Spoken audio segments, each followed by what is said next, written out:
Hello, welcome back to Jay's Fish, and today we're going to be talking about 9 helpful tips for beginners.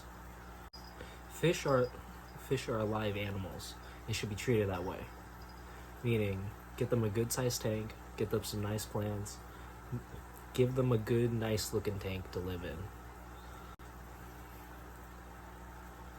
Tip number two, keeping fish requires patience.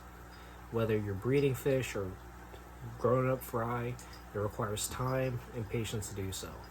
Tip number three, fake plants suck.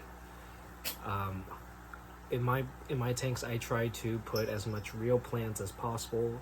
I know a lot of other people hate duckweed, but in my opinion, I love it. It can be thrown away if it overgrows too much and overfills too much of your tanks, but in my opinion, live plants are the one true successful key in keeping in a tank. Tip number four, some fish aren't going to make it from the store back to your home. Unfortunately, some fish aren't just that well equipped, whether they're too much in shock or just weak genetics in general, where it might be one day they're okay and the next day they're dead. And it's not on you, don't get discouraged, but do try to figure out a solution to the problem on why the fish pass, and then get another one and continue your journey as a fish keeper. 5.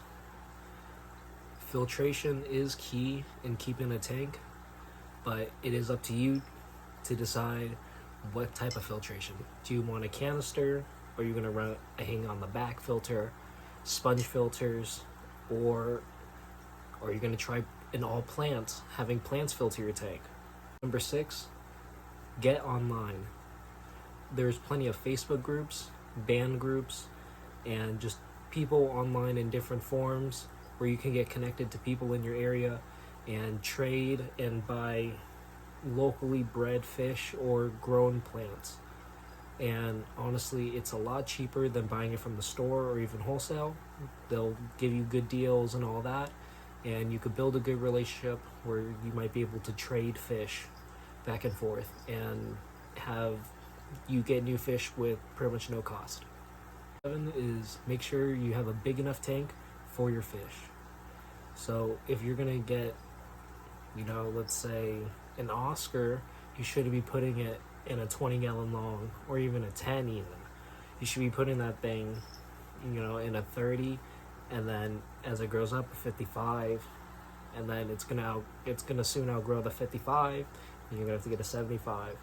So make sure you have an adequate tank for your fish. Tip number 9 is don't be afraid to switch up your tanks.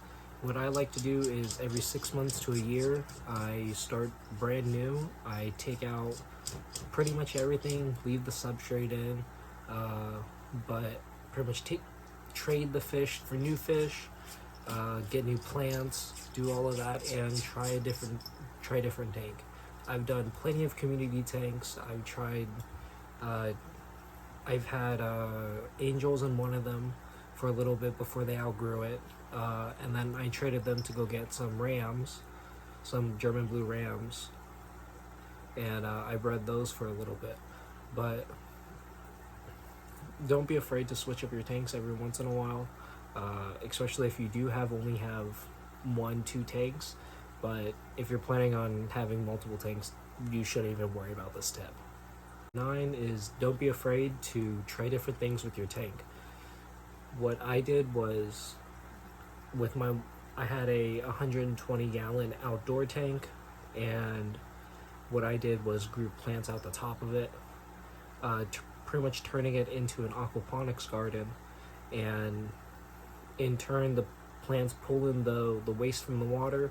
It cleaned up the water in the fish tank, so it was a whole cycle and relationship between the fish and the plants, and it worked out really, really well.